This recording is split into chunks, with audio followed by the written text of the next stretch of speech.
Hi everyone, welcome back to my channel and thank you so much for watching. So today I'm going to be talking about how practice does not necessarily make perfect when it comes to mathematics. So if you're interested in hearing about my thoughts in terms of how practice does not make perfect, then please keep on watching. And please don't forget to subscribe and hit that notification bell if you want to hear when I release new videos. So, practice does not make perfect. What does that mean? Does that mean that we never practice mathematics problems? Does that mean that we never rehearse ideas that we've learned in class? So have you ever been on the road and you see those drivers that have been driving for maybe 20 years on the road and they're still bad drivers?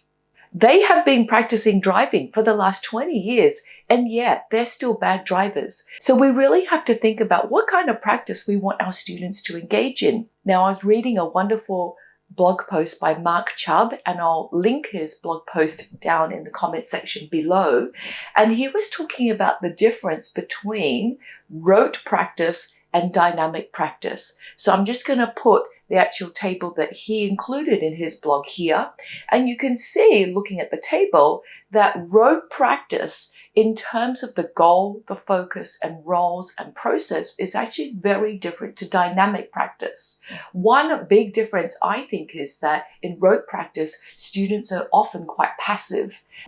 Whereas in a dynamic practice situation, students can be quite active in the decision making and have to be given choices. You can also see that in rote practice, the goal is mastery of just basic skills. But in a dynamic practice situation, there is an understanding of how the rules and the formulae actually connect and seeing how the facts and the skills provide that foundation for deep conceptual understanding. So what are some great examples that I've seen of dynamic practice that you can use either in the classroom as a teacher, or if you are a parent, that you can use with your child at home? On Twitter recently, I saw that Marilyn Burns shared a wonderful second grade example just using 2 dice. There are lots of wonderful puzzles and games that we can play with just 2 dice. So her example was that you first of all start with a math talk or a number talk, and you talk about the sum of the digits on the dice and all the possibilities that the sum could be. So maybe you're going to encourage your students to discuss all the possibilities, how many outcomes there are. And then once you've had that math talk, she suggests that you give pairs of students or groups of students a number line that starts from 1 to 12 and a whole set of cubes, either multi-link cubes or counters. And students are given a certain number of counters each, and they may put their counter or their cube on different numbers along the number line. Now, students take turns to roll the dice, and whatever sum they get with the 2 dice, they can actually then start removing the cube or removing the counter. And the winner is the student that removes all their cubes or all their counters from that number line. So you play once and you let students kind of think about where they want to put their counters or their cubes on the number line.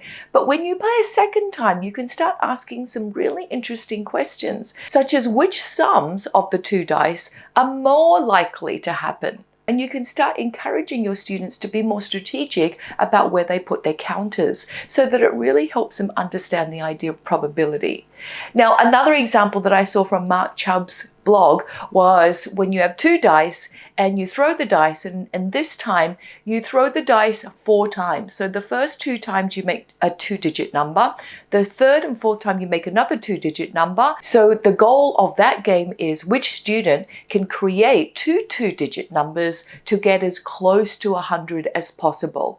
There are so many variations of this game. We can go into multiplication, we can even go into addition and subtraction, and we can also look at division. So thank you so much for watching today.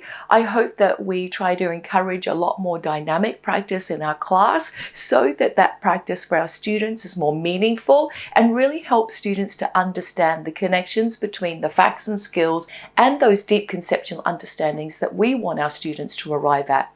If you have any suggestions of great dynamic practice examples, please put a comment in the section below. I would love to hear your ideas, and I really hope to see you next time. Bye.